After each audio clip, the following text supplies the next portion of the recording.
It's a little wild and a little strange when you make a home out on the range. So start your horse and come along, 'cause you can't get right if you can't hold on. Singing.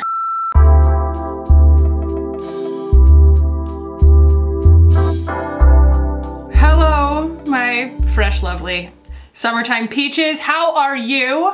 Welcome back. And today we're going to be doing a very, very extremely minimal face of makeup. It's summertime and I am in just like peak pigmentation. And also, what the heck is going on with my hormones? I do not know. I had a 2-week period last month. That was a lot of fun. This has never happened to me before. I don't know what it means. So yeah, we're having some indiscretions. And you know what, that's just fine. We're still gonna be doing an ultra minimal face of makeup today. And we're going to be using the new shade from Salt New York, N13. Previous to this, I wore N12. Was totally content with that, but I like this also. Yeah, there will be no foundation, but I am going to do quite a bit of like nice dewy skin prep. I just don't want to get a lot of coverage. I know I call it pigmentation, but I really enjoy my freckles, and it usually comes with just like a small amount of summertime tan for me, and it's a healthy vibe. I find covering it up makes it look weird against the rest of my body. I'm like forced to cross over into a different style of doing makeup when my freckles get this like dark. So yeah, we're gonna use a lot of different stuff, but very, very small amounts of it. So let's go ahead and jump in. So I'm actually gonna start by just swatching I keep wanting to say G because this is so similar to the Stretch Concealer from Glossier, and I think of them, they're very similar. They also go darkest to lightest in terms of like low numbers to high numbers, and I wear G11 in the Glossier, but they do have a 12, and I wear 12 typically in Salt New York, and now there's a 13. Here, as you can see, 12 is just fine, you know? And then here is the new one.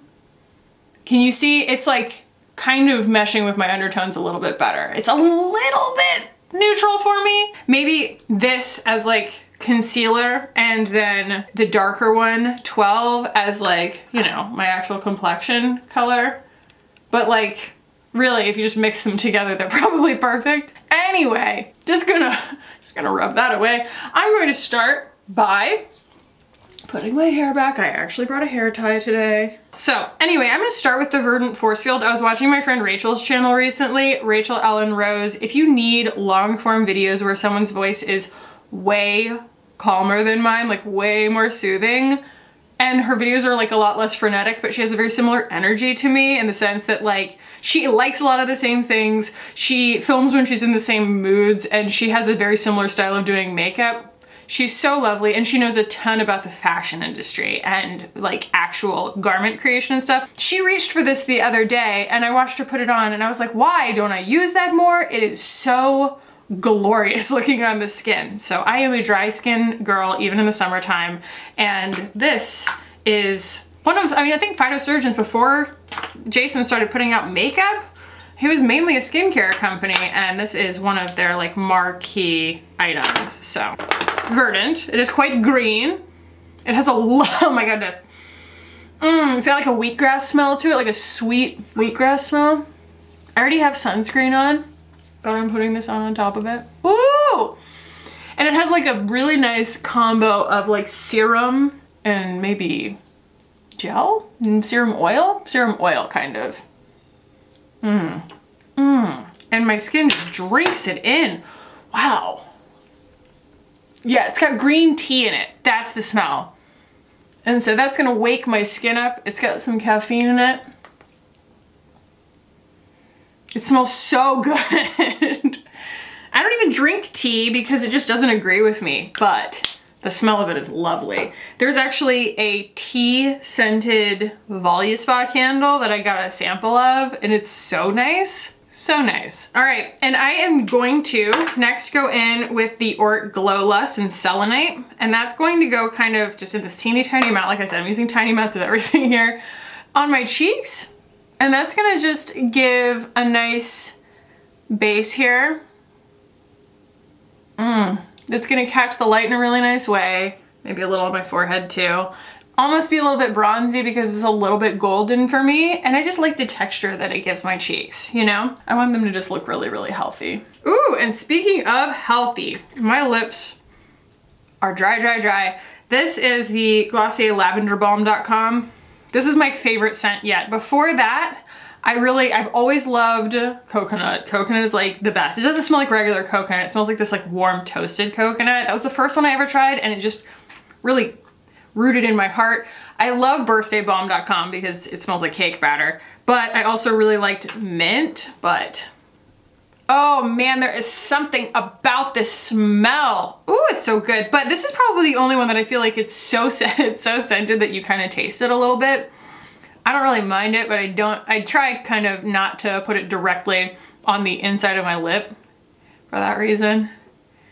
And even though it's a little bit kind of purple in the tube, I don't really feel like it does too much in terms of pigment on my lips. Some of them do. All right, let's sneaky bomb it up. I'm going to use N13. Even, I think Hannah said that she could have even gone a little bit lighter, which makes sense because if it's good for me, it's gonna need to be lighter for her. And man, Kiki she listens, you know? Not only did she create this lighter shade, but also Coco is now permanent. Maybe I'll use Coco today too. Maybe I'll just use that on my cheeks for a good demo. This thing, my goodness. It had opinions this morning. But the balm is so sneaky. Yeah, so if you're unfamiliar, if like I'm kind of talking about this with zero context. Salt New York is owned by Kiki G Makeup, who I originally started watching here on YouTube because her makeup style was so different than anything that I had seen. She did originally makeup for TV and movies, and so it was very, very like meant to look incredibly natural and skin-like, and it was in an era where the YouTube space was a lot more saturated than it is now, with people doing makeup that was very, very like 100 steps, you know, and super, super long wearing, fully like mattified and meant to wear exactly the same way all day long. And she kind of presented this, see how that's a little bit light for right there? We might move into the other one. She presented this alternative that was like, it's okay if your makeup doesn't stay exactly the same all day. And that just like blew my brain wide open. I was like, what? Because I've had acne and had like the need to have coverage since I was like 11 years old. I started using makeup really young out of necessity, not because I enjoyed it. And makeup, I've always had kind of a fraught relationship with it. I had to take a year's break from it after doing hair and come back around to it on my own terms. So watching her channel really shifted my focus about like, I can do makeup in a way that's not how I've thought of it before. And then she created makeup that was meant to be used that way, and it just does it. It does a really, really good job at it. So you can see that that was pretty good. I'm going to actually now, I'm gonna just go ahead and pull it out, the two next to each other. They're very, very similar, but N13 looks a little bit greener and N12 looks a little bit peacher. So that's why they would kind of meet in the middle on me, because I have kind of neutral, leaning slightly yellow undertones. So I wonder if it would cover that a little bit better because it's like the same color. Yeah, I still might be N12, but a very worthy experiment, right? Especially now because I'm a pigmentation queen, so I've got the general melange of like the shade that happens when I get super freckly. But I did a video a long time ago on my channel, back when I was just becoming a Glossier rep, where I did a face of makeup where I was like, how do you get the Glossier look, that like very, very low-key, low-coverage, dewy look with problem skin? Because when your skin's all red, you can kind of embrace it and twist it into, you know, being blush, you know, kind of a natural flush, and go without any actual full coverage complexion products and things like that. And I don't know what chicken or the egg, but I really, really like found all of that kind of makeup style at the same time. And it just shifted my focus and I really liked that. So let's actually, yeah, let's go with Coco on the cheeks. Like I had a plan And I don't remember what it was, so. Anyway, Coco is this beautiful, beautiful shade. It's kind of a pinky brown. Really looks like Coco. And it does sort of the dual purpose of being a, you know, just nice color on my cheeks, sort of blushy, but also looking a little bit like bronzer. Which is why it sells out every single time she restocks it, is because like it looks good on so many people.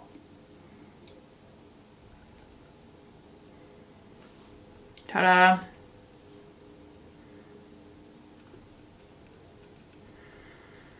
Whenever I have a color theory question that I'm like actually stumped on, especially as it pertains to like the difference between like what looks good on my skin for eyeshadow and blush and stuff versus like a real undertone match, which is different, right? For like foundation and stuff, I always text Kiki because she just does this all day, you know? Like this is her bread and butter, so. Right? Like, that's so chill. If you're freckly, embrace the Coco. Now, here's a little twist to the plot, right? Denesymyrix Yummy Skin. Now I have the like unpigmented one, which is fine too, but this is number 1.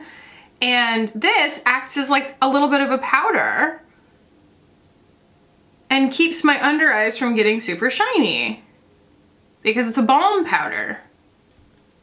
And that's the one thing that I kind of find is annoying about wearing an all cream face of makeup or like a no makeup look, is that I still want to lean on powder to control the way that the light hits certain parts of my face, because it can be distracting looking when like your whole face is really shiny, you know? So it's like you take those spots that are typically kind of shiny and you just tap this balm powder on top, and I think that this tub would last you the rest of your life.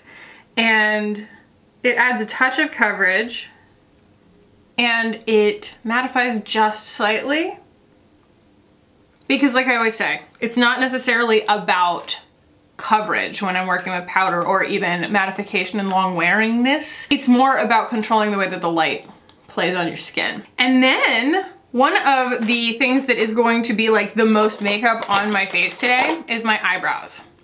Because there has to be kind of a focal point, right? Or else what's the point of like doing your makeup at all? Like if you're fine with how everything looks, then why draw anything else on, you know? So I am going to take my Thrive brow pencil here in Audrey, which is brown. And the reason that I like this one is because it's actually fairly stiff. So it's actually pretty good at drawing like realistic looking hairs and not being too like creamy. And what I'm gonna do actually is go like full Cara Delevingne here and build my eyebrows like a little bit more towards the inside where there are hairs, but they sort of disappear a little sooner than I would like. And that's gonna give me kind of a stronger, like more natural looking brow.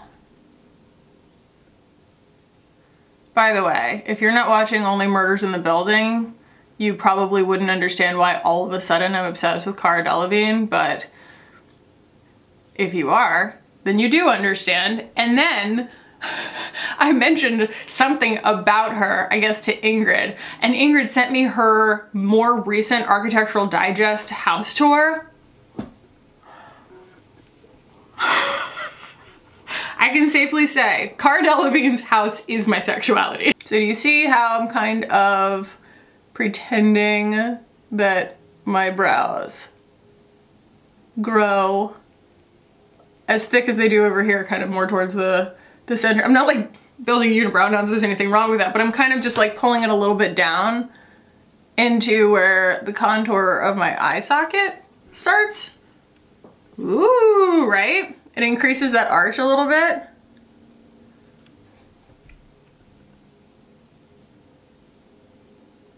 And you like don't have to fill the rest in, or I don't, I guess. Everybody's brows be different, but I think my brows are like the most naturally good thing on my face. I don't think that other things are bad. I'm just saying that they're like the easiest thing. they usually do the right stuff. I don't really feel like I have to do that much to them, and so it's easy for me to use them as the focal point. Does that make sense? Like if you have really long eyelashes, then use this point, like the longest part of your makeup routine to make your eyelashes look bomb.com, you know?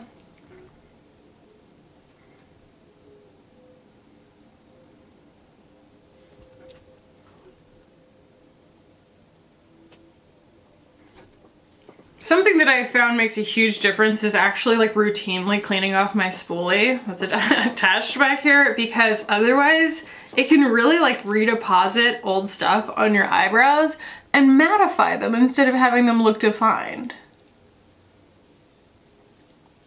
You know, if you want a clean makeup look, you gotta use clean tools.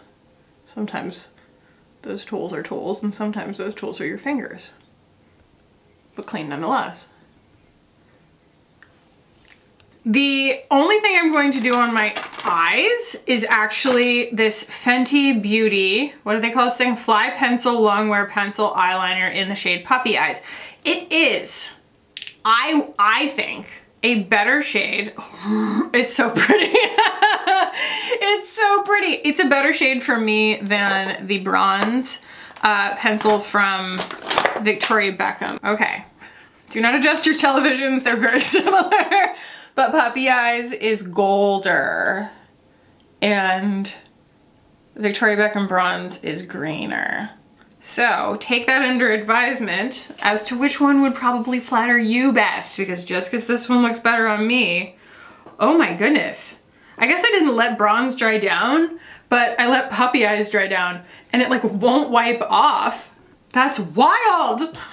She is long wearing. Okay, so what I'm gonna do here is actually kind of just go sneaky, sneaky, sneaky. This is just a sneaky themed face of makeup. And kind of work it up there. Makes a little bit of a difference in like thickening my eyelashes, but it doesn't look quite like makeup.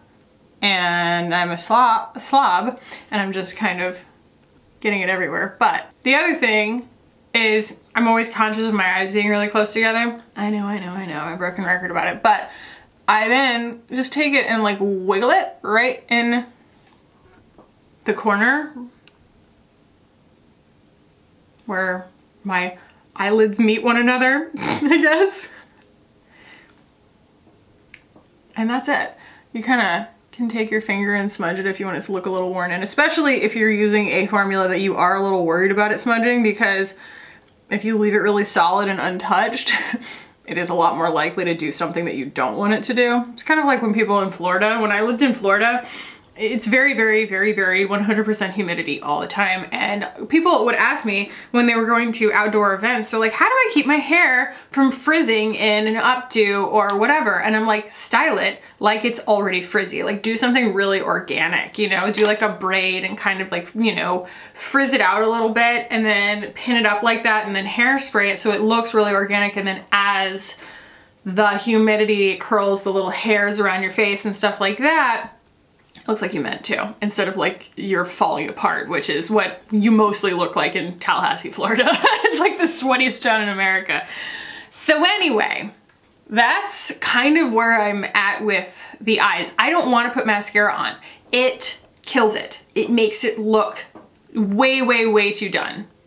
So for me, like I've done so much on my eyebrows, if I do my eyelashes, it just looks too done. So we do that, and then I am going to attend a little bit more to the old eyebrows here. So that is going to require, what do I want to do? Where is it? Ah, yes. My Milk Makeup Herb. This is the Kush Fiber Brow Gel, and it does have some fibers to it, and it is just a really, really natural color for me. Do you see how kind of like cool toned it is? It's a very, very natural brow tone for me. So I don't push on it because I really don't want it to get on my skin. I just want it to deposit on my brows. Have a little color and a little hold. It's a little wild and a little strange when you make a home out on the range. So start your horse and come along. Cause you can't get her out if you can't hold on. Singing, yippee-ki-yay, yippee-ki-yay, what? Like the cowboys say, send it in now. Yippee-ki-yay, till the break of day. Yep. I was born in 1987. Now, the question becomes, do I want to do anything to my cheeks like the rest of the situation here? The only thing I might do is actually like apply a little bit of bronzer. Use a little bit of my NARS here. And oh, we doth whisper, her, we doth whisper, whisper. Okay, we whisper, whisper. The whole idea here is just less, less, less. And not because of some sanctimonious reason. We're not, you know, playing some holier than thou thing. It's just like, in order to achieve the look of truly like no makeup, there are certain things you have to let be themselves. And sometimes that means like imperfection. Sometimes that means freckles and pigmentation. Okay, and the last thing I'm gonna do here is just take a little bit of my Archology Brow Gel. This is from Beauty Pie. And, you know, you can use really any clear brow gel. I like the one from Kosas. I like the one from Iconic London. Oh, by the way, I just have, it has aligned this way. I have a lot of different makeup right now that I also have like almost a full face for. And I think I'm gonna start doing some kind of like, I know I'm borrowing this from plenty of people because it's a pretty good alliteration, but like Full Face Fridays of just like one brand. And I'm gonna do one for Kosas with the new lip liners and like a bunch of other stuff that like we've used, but I haven't gotten to talk about all at once. Rare Beauty, I have all their lipsticks. I'm gonna do a separate swatching video for their lipsticks, but I do wanna like see what a whole face of Rare Beauty looks like right now. And just, you know, stuff like that. So anyway, let me know if you have any other ones in mind, but yeah. Oh, and the other reason I don't want to like super, super bronze my skin here is because I don't want it to look different from my body. Like that's kind of the whole point here is to have everything look very, very like not done. And so I don't want to pull makeup down my neck or anything like that. So that's kind of it. And it makes me feel like just really, really pretty in person in a way that, you know, is worth the effort. I think that that's the whole point, right? Is to only do this kind of thing if you like, if it makes a difference to you between just doing your skincare and walking out the door. For me, it makes a difference, but if it doesn't make a difference to you, then just put on your sunscreen and walk out the door. Or if in order to really like feel your best, you don't want to, you know, do little bits here, little bits there, you just want to do a full beat, like more power to you. I think every time I make a video, I know that it kind of stands on its own and people might think that that's the only way I do makeup. But if like you, obviously, if you've like watched my channel, you know, I like fluctuate through a lot of different moods, right? And it's just like, sometimes I really, really need a full beat to feel beautiful. And then sometimes like a full beat like makes me feel like a dried out sarcophagus and I have to like start back over with a, like just a look like this. So none of this was particularly new other than the new Salt New York. And the fact that Coco, the one that I use, I set somewhere. I don't know what I did with it. I'll stick my finger in it by accident at some point. That one's permanent now. So thank you, Kiki, for sending these to me. And also, you know, this is just kind of so that you guys could see. I think I still, if you are one of those people who kind of very closely follows like my complexion matches, because I tend to, you know, what works for me works for you, I would still stick with N12. N11 is bright and it's nice. It's gonna be more winter for me, but I think that N12 is still gonna be more of a complexion match for me even year round, so good to know. I hope you guys found this fun. This was just like a really like quick, this is how I've been doing my makeup off camera lately, basically. So if you did enjoy it, do give it a thumbs up. I'd really appreciate that. And if you want to keep hanging out with me on this channel, hit the button down below and subscribe. I would love it if you did. I also have 10% off at Salt New York off your first order. That's down below. I think you just use the code khaki10 and it'll just get you 10% off of your order. So check out Seoul, New York. And yeah, guys, thank you so much for watching and for hanging out with me today. I love you so much. I hope you have a lovely week. And I mean, I'll see you sooner than that, but I hope you're having a lovely week, and I will see you in the next one. Bye.